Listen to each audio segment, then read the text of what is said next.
Yeah, thank you very much, Dr. Meenu, for it's really a privilege to me also to share my views on subject. Though this is not directly our discipline subject, and that too with reference that the law education is not the part of this National Education Policy 2020, but still I'm trying to give my views on the National Education Policy of 2020. When we talk of the education system in India, then we have to look back different education policies which worked or which are working in India. So, because as we all know that education policy is always a complete plan and it's a comprehensive framework to ensure the transformational development of education. So the need of education policy was felt for the first time. It was in 1964, and the first policy on education was prepared by a commission of 17 members chaired by D.S. Kothari. So they drafted a national policy on education, and based on their recommendation, the first education policy came in force in 1968, and that was during the regime of Prime Minister Mrs. Indira Gandhi. Then next education policy, which exists before this National Education Policy 2020, which I am to unpack, was of 1986, and which came during the regime of Rajiv Gandhi ji, and it was reviewed also in 1992 and by Acharya Rammurthy ji during the regime of P.V. Narasimha Rao. And then finally, after more than 3 decades, or I should say exactly 34 years after, now we have this education policy on education. This is, we can say it's a nation-based policy on the recommendations of two committees.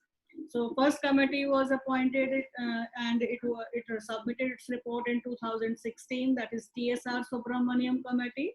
And the second committee, that is K. Kasturi Ranjan, which is now as recommended as the new education policy of 2020. So we see that we all know that it was really an overdue for many reasons in the wake of we can say transformation, this globalization, industrialization, digitalization, and so many other things, which includes the relevance of the earlier education policy, its affordability, employability, then reach also, because when we talk about the reach, then it comes in the sense of the social construct. Inclusivity is one of the factor, or to say that education to all is being made available to them or not, that is reach or for unreached. So this is also the issues for which we see that this is also the reason for which this education policy was long overdue. Then technological innovations and adoptions. This is also one of the reasons, because in 1992, when the earlier policy was reviewed, so after that we have seen a lot many innovations in the technology, and that is the part of the educational system. So how to adopt those things. So this was also the reason, so that we see that in the last 20 to 25 years, particularly, the world, entirely the world has changed as never before, nor even as we have thought about as to these changes will be there. So hence this new education policy, we can say, is a dire need in order to meet the global challenges in the area of education.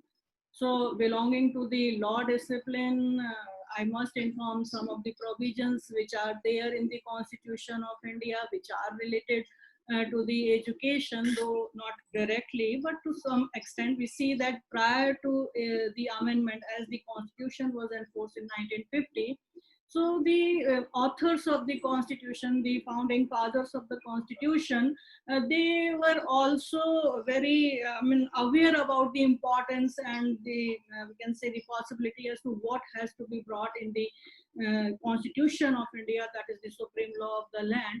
So, in part fourth of the Constitution, which is known as the Directive Principles of the State Policy, we see three articles were there which are related to the education.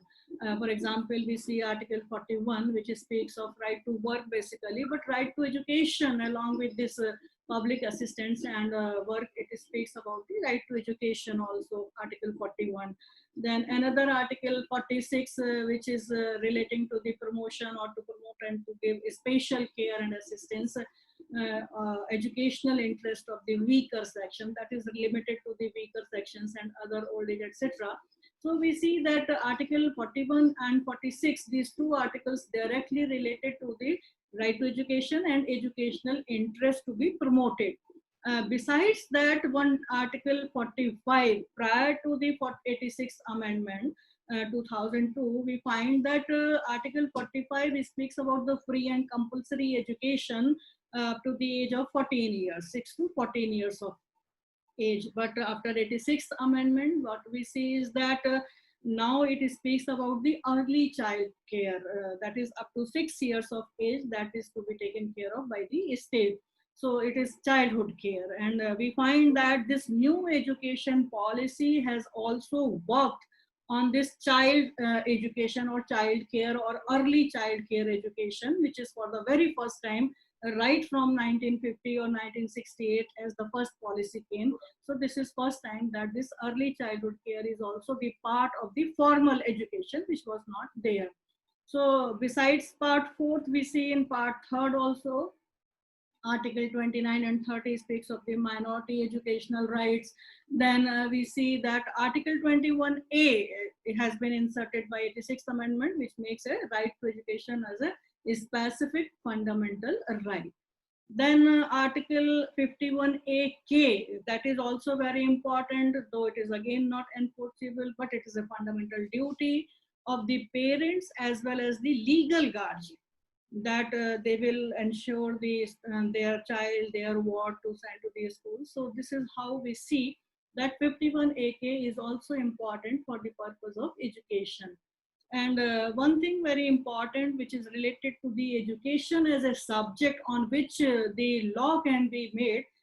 So prior to 42nd Amendment 1976, we see that because India is a federal country and distribution of power is there, the laws are to be enacted by the state and by the union, that the lists are there.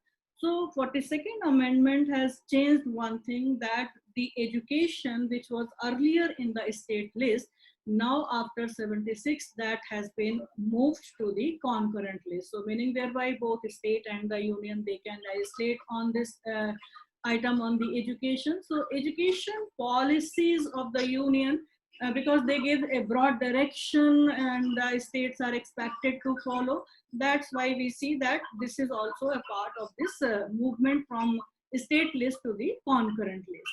Then in 2009, we have seen that the right to education, that is right of the children of free and compulsory education act, was also passed. And besides that, you see that there are lot many schemes and programs which are functioning in the country for the betterment of the students or the citizen as a whole. Now, before moving to the policy directly, we have to discuss as to what were those principles on the basis of which this policy has been drafted. So we know all that the purpose of the education system is just to develop the good human being, a good citizen who is capable of thinking or who is capable of doing some action. And as the constitutional values also provide for the scientific temper, creative imagination. So some of the issues, these were all the parts and the principles on the basis of this policy has been developed. And it is also working on the vocational education, though it's not for the very first time that the vocational education is the part of this policy. It was earlier also, but this time it is seen that the unique capabilities of each student, that has to be developed in a holistic manner, both academic and non-academic, and that's why it was considered that vocational education has to be given more focus and more emphasis in this. Then, as I told you, that for the very first time, the early childhood cases have been also brought in the formal education.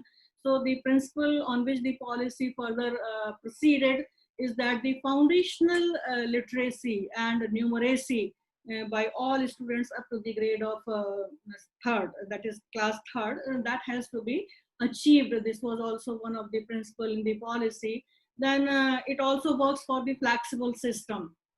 That is, it is depending on the ability, talent of the student concerned, that what is his choice, what is her choice, and can choose the subject accordingly.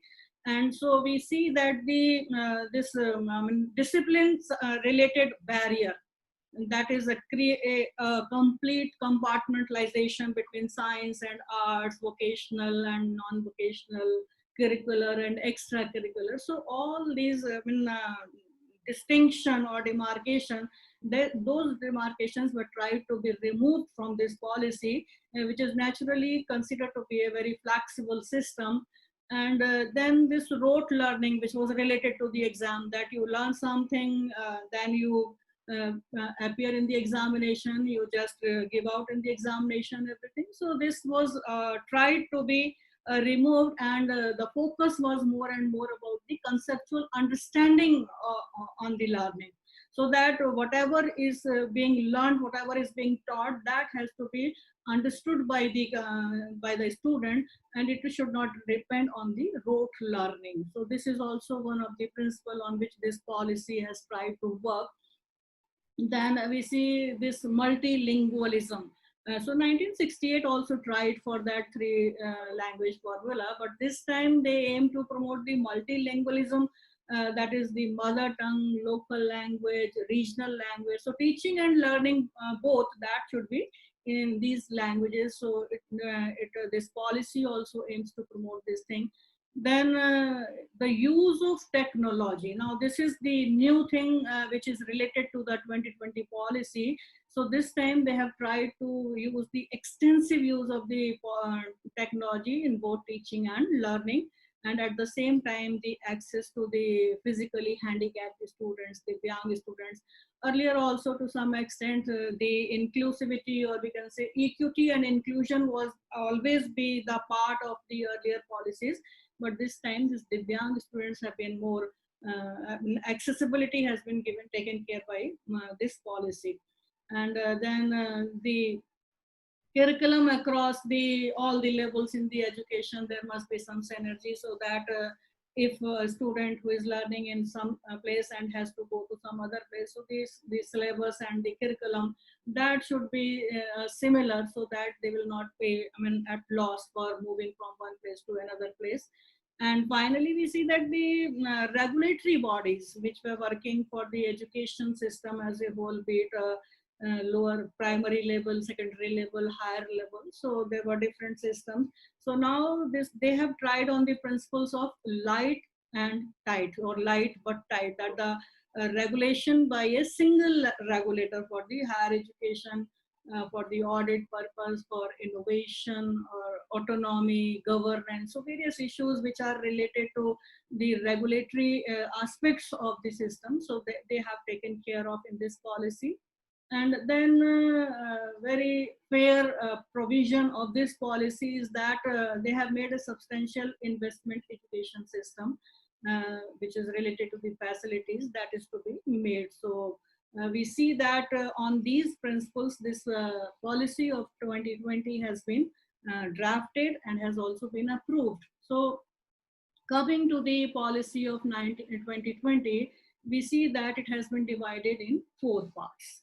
And these 4 parts are consisting of 27 chapters. So part 1 deals with the school education.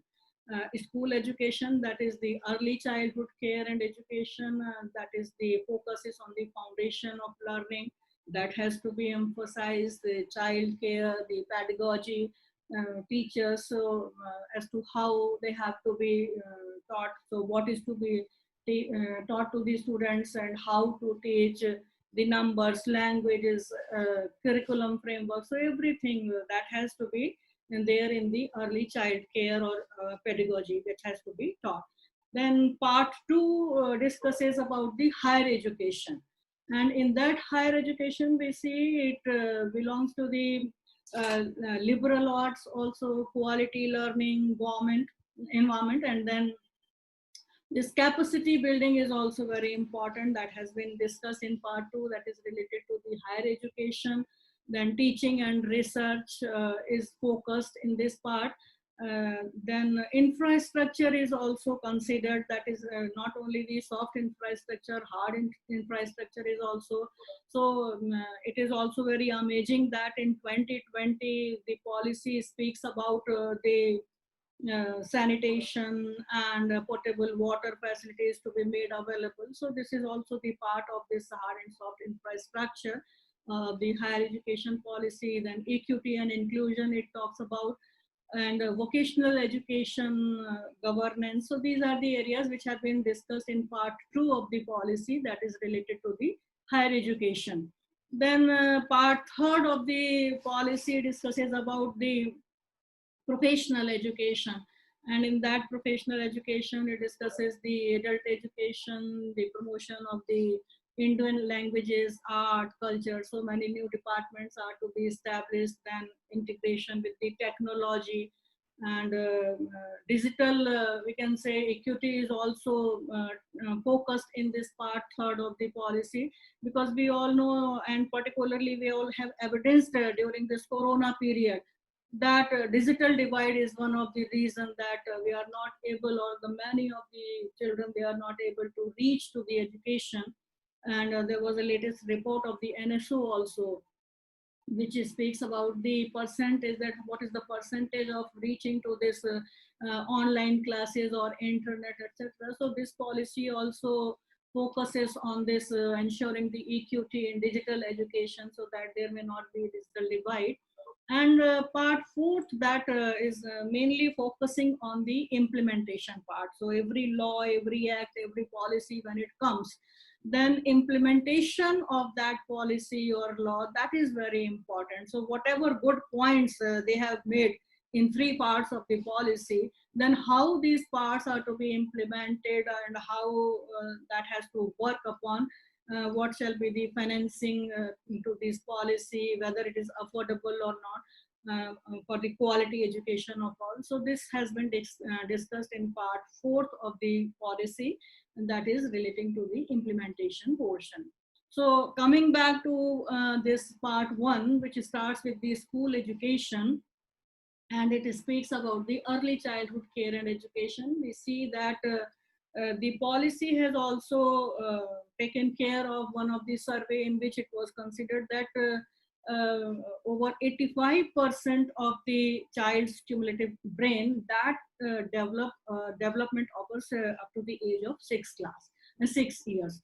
So when we see that the brain development is up to 6 years of age, so that has to be, taken into consideration, so as to ensure that the healthy brain development be there, the growth may be good. So this is included in the national education policy, and this is for the very first time that this includes the flexibility as to what the child will learn and how he will learn. Then it is related to the multi-level or play-based education, activity-based education, because rote learning is not there. Whatever you will do, you do with an action, and then it will come to you. It may be through the alphabets, it may be through languages, numbers, counting, colors, painting, puppetry, and music, dance, whatever ways are there to understand and to know, that is related to this early child care, so that multi-facet or multi-level learning may be made available, because this is the age, as it is said, that there the growth of the brain is on the higher side.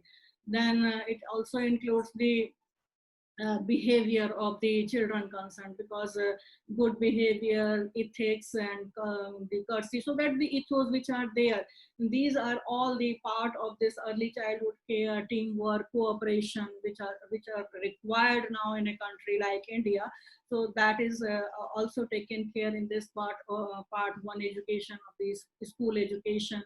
Then learning should be holistic learning, it should be enjoyable learning, it should be engaging also. So all these types of the things, that is all taken care with. These will be the part of the learning to the student, that is action based study, basically action based learning.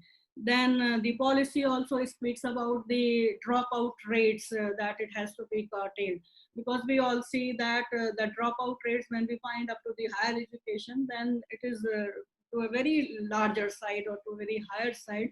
So how to control and how to drop, or how to manage this dropout rates, that is also considered in this school education. And to ensure that the universal access will be given to all the person at all the level, that is through equitable education, inclusive education, learning for all. So for that they have set it certain standard for accreditation also at the school level, which was not there earlier. It was for the higher education. So this time they have set this policy also.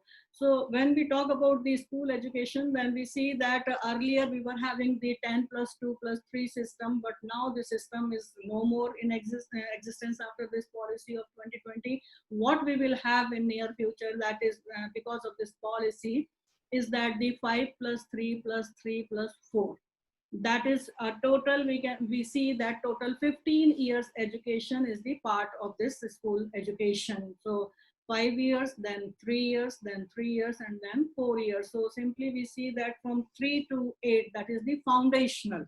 So a child who is of 3 years will be sent to the school in a formal education, and that will be considered to be the foundational. So the first 5 years what the child will learn, that is the foundational learning. And maximum brain development during this period happens, so learning through language and playing. So this is one thing.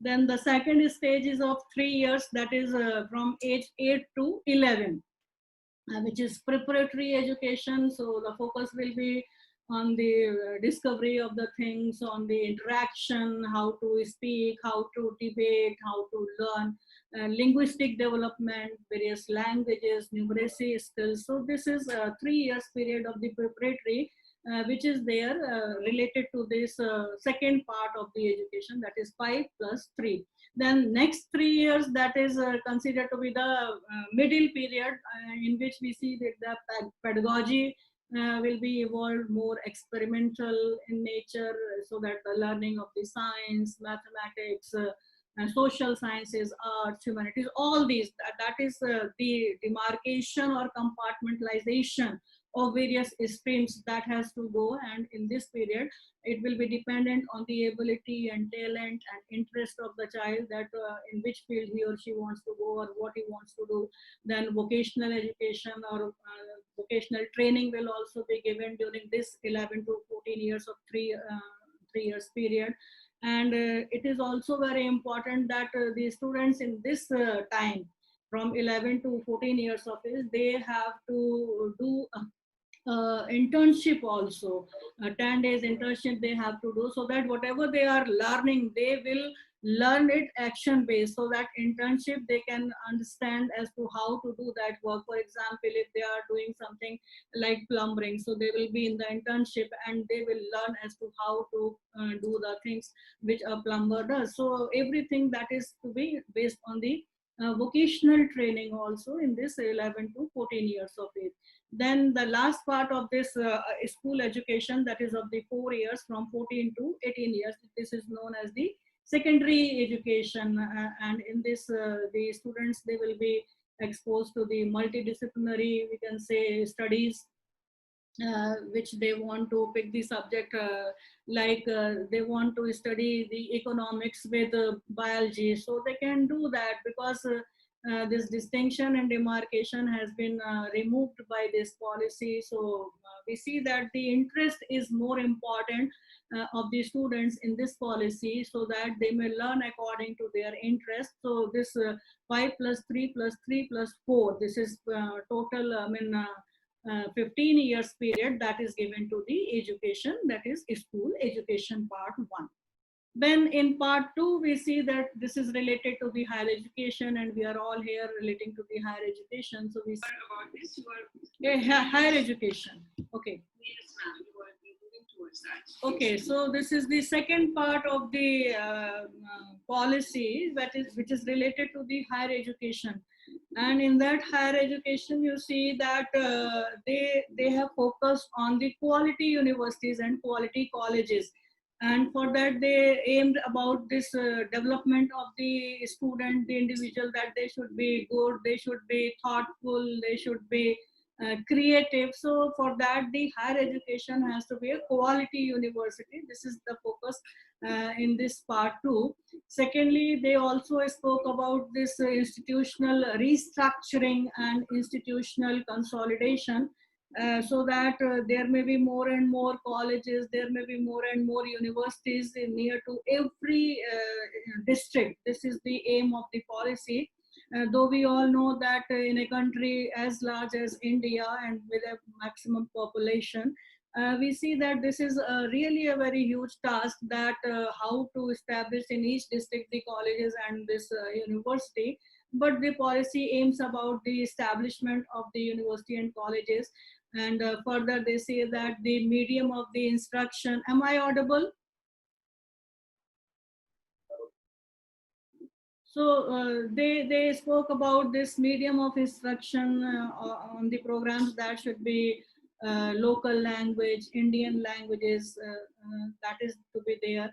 Then to make the education more holistic and multidisciplinary and vocational education. So these are the plans which they have provided in this higher education. Then to avoid this stand-alone university or single stream universities like IIMs, like IITs, etc.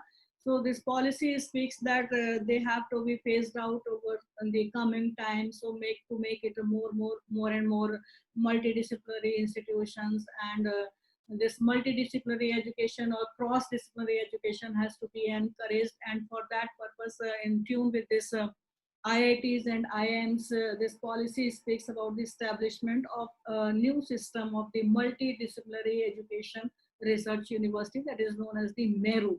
So this MERU has to be established like IITs and IIMs, and this aim of this MERU will be to attain the highest global standards, which is the need of the time, so that the quality education may be given to all, because they are talking about the removal of the discipline related barriers, and that's why this multidisciplinary education or university, that is one of the idea of this policy. Then regarding affiliated colleges, the policy says that by 2035, within 15 years, they will be given the graded autonomy. So gradually this will be working for the affiliated colleges. As I was giving the example, that in UP, near to Lucknow, Kanpur University is there. There are more than 1,000 colleges which are affiliated to a single university. So in the matter of admission, result, examination, there is a large discrepancy and there is a large problem also. So this affiliated colleges system has to be removed, and this has to be given autonomy. This is also one of the focus of this policy. And another thing which is also important to the higher education is that presently we are having a different names of the university, different nomenclatures have been given to the university, like deemed to be university, affiliating university, and technical university, this and that. So this policy is desirous to make this complex nomenclature into one that is to be known as the university only. Then regarding students portion in higher education, they wanted that the full support to the students will be given, so that they may have the optimal learning environment in the university and colleges. So for that CBCS system, choice-based system, that has to be instilled again with the innovation and flexibility. It has to be revised accordingly. Then for the professional and academic career counseling will be given to support the student, not only for the academic and professional career counseling, but at the same time physical, psychological, emotional well-being, all these type of the counseling has to be given to the students to support them. And very important point of this policy is that it provides for the multiple entry and exit points. And that is you see that if a student who has taken the admission in a particular course in the university or college, and due to various reasons, due to the medical reason, due to economic reason or some other reasons, if he has to leave the course, then the time which he has expend there in the education for 1 year or 2 years, that will be of no use because the degree is not complete if it is meant for 3 years, if it is meant for 4 years. So this time they say that for this, an academic bank of credit has to be established. That is known as the ABC. So whatever credits the student has earned in 1 year or 2 year or 3 year, that will be credited to that store digitally. And if the student goes to some other place or come back to that education, because entry and exit points have been multiple in this policy, so that would not be useless and that will be credited and added in his account. So this is very important point of this policy. Then undergraduate program for the higher education, presently we have the 3 years or 4 years. So this time they allow that the undergraduate program may be either 3 years or for the 4 years duration. But the benefit of 3 year and 4 years are different. So because the early exit and entry points, they say that the certification will also be there. Various certificates will be given to the student. If a student, for example, has taken admission for 4 year degrees, and if he has to leave after completion of 1 year, so 1 year he will be given the certificate for that program. If he has completed 2 years, then for 2 years he'll be provided the diploma. If he has completed the 3 years, then the bachelor degree will be given for the 3 years program. And if he has completed all the 4 years, multidisciplinary bachelor program will be given, and this would lead also to the research program. Similarly, in master's program, you see that presently we have 2 years master program. Only 1 year LLM is there after 2013, but otherwise master's programs are for 2 years. So this policy speaks about that this master's programs are to be designed differently. It may be 2 years master program for those who have completed 3 years graduation, or 3 years bachelor's program. And in the second year of the master's degree, they will learn this research policies and research that is entirely to be focused on the research area. And if a student is taking admission for the 1 year master's program, so for 4 years bachelor degree is a must, because the last year of the bachelor degree is dependent on the research area. Then there would be also a possibility of the integrated 5 years bachelor as well as master's program. So like in foreign countries, we see that after graduation, one can go directly for the PhD enrollment. So similarly, if a student who has completed 4 years bachelor degree, then he'll be directly given the admission in the PhD program. If he has done 3 years bachelor's degree, then he'll have to take admission in 2 years master program. So this is the possibility which has been given in this particular policy. Then another point is that MPhil has been discontinued after this policy. And there will be no more MPhil in various subjects. Then what we see is that this policy also focuses upon the faculty. That they say that the faculty should be capable, faculty should be motivated to work, they should be energized for the working. So for that, they wanted to give the environment to the faculty so that the integrity of the faculty may be there, institutional autonomy may be saved for the faculty members. Now presently we see that the UGC norm says that if it's an assistant professor, then 16 hours has to teach in 1 week, or 14 hours for associate professor or professor.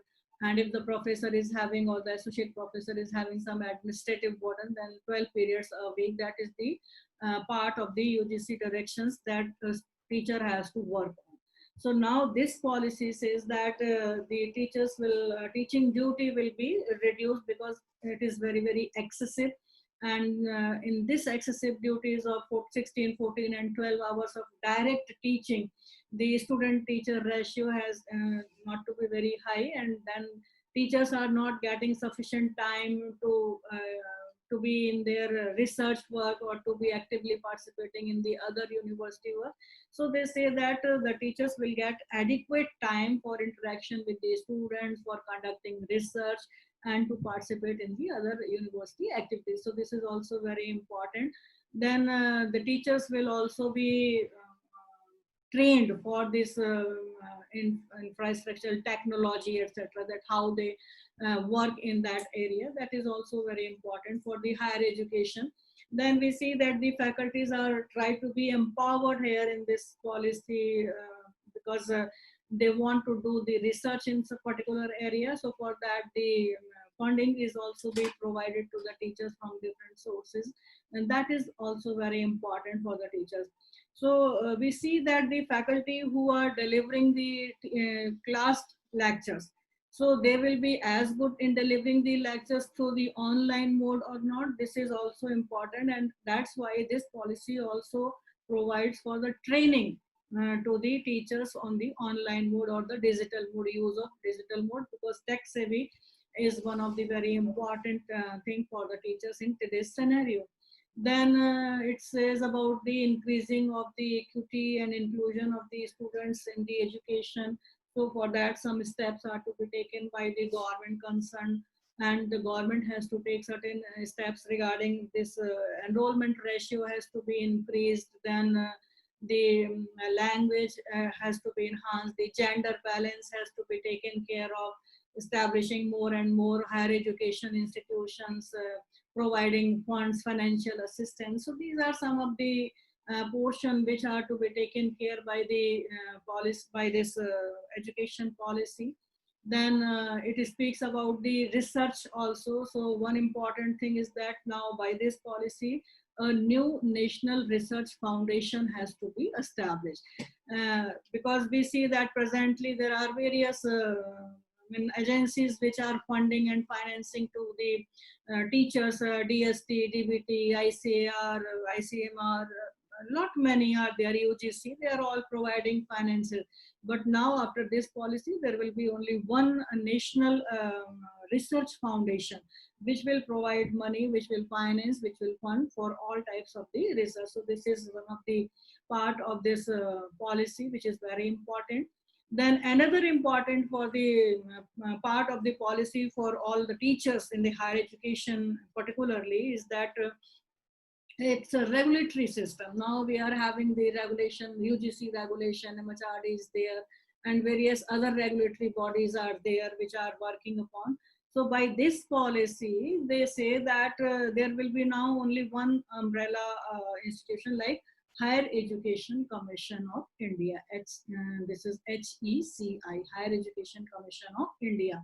So under that Higher Education Commission of India, 4 independent bodies will work, and these 4 independent bodies will work for different areas. Their work will not be overlapping. So the first body that will be independent under this higher education system, that would be National Higher Education Regulatory Council, National Higher Education Regulatory Council. So the function of this regulatory council will be to make some common or single points regulation, and for the higher education as to how they have to work upon. Teacher education is also the part. But most importantly, from this higher education regulatory functioning or regulatory council, this legal education and medical education is not the part. So we have to see that for legal education, till now BCI is regulating the UG courses, and UGC was taking care of the PG courses, because BCI has not to do anything for the PG courses, LLM courses, PhD courses in law. But because this policy is not speaking on the legal education, so who will take care of the masters and PhD programs in this legal education? This has to be seen, because legal education and medical education has been excluded from this higher education regulatory council. So this is the first council which will make the regulations, or which will act as the regulatory body. Then second is the NAC, NAC, that is National Accreditation Council. So it will work similarly as the NAAC, NAC was doing. It was assessment and accreditation. Now the name has been changed. It is now the Accreditation Council. So its working is only the meta accrediting of the higher educational bodies. Then national, another independent body which will work, that is Higher Education Grant Council. And in this Higher Education Grant Council, you see, it will carry out the funding and financing to the higher education, and the criteria which they will adopt, that will be very, very transparent. This is written in the policy. So this is the third number of the independent body which will work in this HECI. And lastly, there will be a General Education Council. And in that General Education Council, it will frame the expected learning outcomes in the higher education programs. I don't know whether you are aware of or not that UGC has appointed various committees in almost 43 subjects, known as the LOCF committees, Learning Outcome Curriculum Framework. So for various courses, those learning outcome have been already made by the UGC. So this General Education Council will be working on the learning outcome, and it will be basically related to the graduates' attributes as to what they will be doing there. Then for professional standard setting bodies which are working now, ICAR, Veterinary Council, then National Teachers Education. So they will all work for setting the professional standards. Then further we see that the governance and leadership for the appointment of the vice chancellors and all this policy says that they will be taking care of the merit. So merit appointments will be made to those persons in the higher education who are having the academic qualifications, who are having the capacity to deal with the administrative and leadership working, and who have shown their ability in the complex situations. So this time they say that they will be fair and transparent in the appointment of the leadership and governance post. So this was part two, higher education. Then part third, that is related to some other key areas which are related to the professional education, which is and also the adult education, online education, use of the technology. So in this part, we see that the professional education, that is agricultural education, is part of this policy, healthcare is part, technical education, teacher education, that is all part. And as I told you that legal and medical is not the part. So this part third speaks about the professional education. And at the same time, it also speaks about that the single stream or stand-alone universities, that they have to further expand so as to include the other disciplines also. They have to become the more and more multidisciplinary institution. Only one chapter or one portion of this policy in 20 clause 4 that speaks of the legal education, and they say that this legal education need to be competitive globally. It should adopt the best practices. It should adopt the technology so that there will be no delay in the judicial system. And so many things are there, including one important point for legal education is that that the state institutions which are offering the law education, that they must also consider offering this education in bilingual education, education for the future lawyers and the judges also. So it may be English, along with that English, the language of that particular state. It is not, they are not saying about the Hindi, but English is to be there at the same time, the particular state language. So bilingual, so they are providing for this legal education that may be there in this part third. Then adult education, we all know that's part of the earlier policies also. This time also they have emphasized on that. And regarding this promotion of the Indian languages to meet the global challenges, to meet the standards of the globalization, they are talking about the establishments of different departments and the which are related to the language, literature, art, music, so many things which are which we find in India: sports, translation and interpretation. So these different departments are to be established in different universities and higher educational institutions, and they say that this will restore them as in the role of the Vishwa Guru. So this is also very important, that part third of the policy deals with these key areas, and more assignments or undertakings from the MOUs from the other and foreign universities have been emphasized, that they will take care of all these things.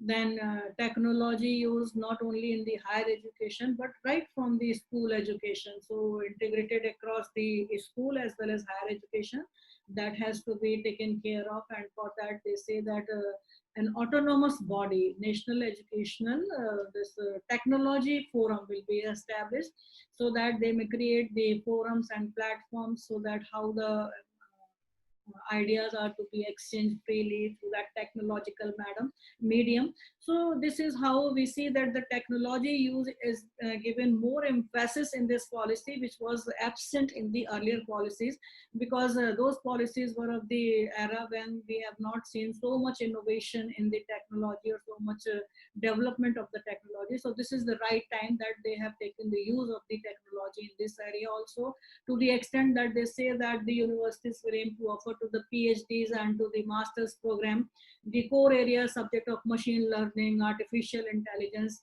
not only to the computer science, but in other areas also. So this is also very important that other disciplines may also consider to think about that.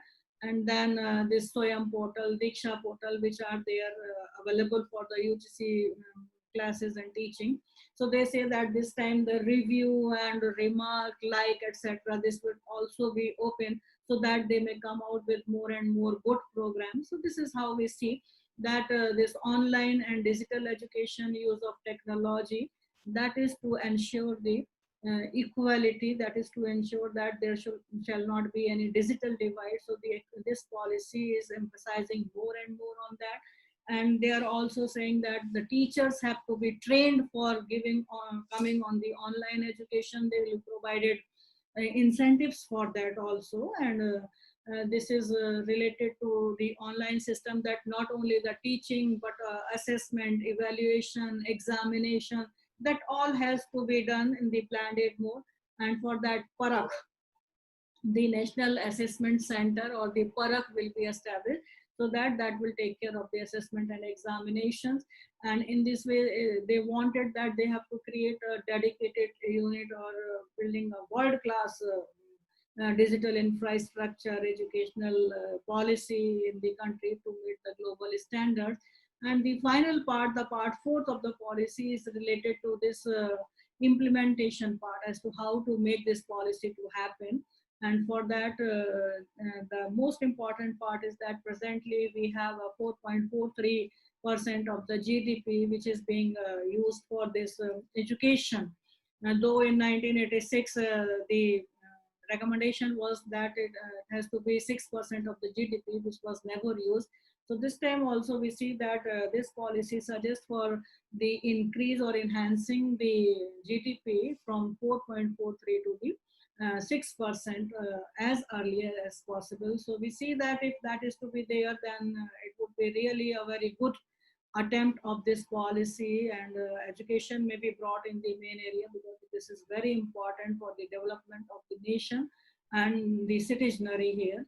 And various value-based education programs, Satya Prem Ahimsa, these are all the points of this policy, which we see that the policy is very good. It is very innovative in its process. It's inclusive in nature, because the students of every category, they are being focused to give more and more support.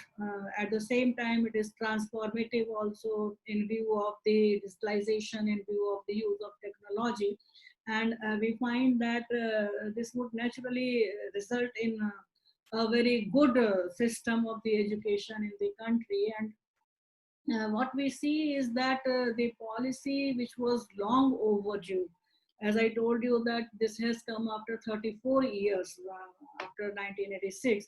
So we see that, and we hope also that this implementation of this policy will fulfill the vision which was taken in this policy, because the medium of language, the global acceptance of this vocational education, then we see this GDP has been suggested to be increased. Then Ministry of Education has been notified now by converting that MHRD. So something is being done in the implementation area. Other things may also be done. So with this hope, let us say that if the implementation of this policy would be there, then naturally I think that this policy would be a good policy, education policy, which has taken care from right from the early childhood to the higher level. And naturally, if the education system would be good, then the nation will develop.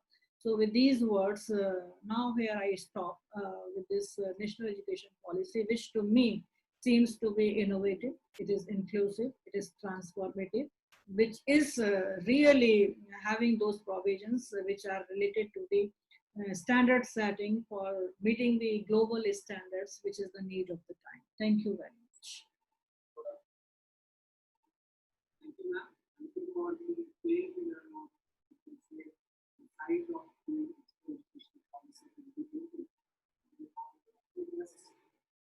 For your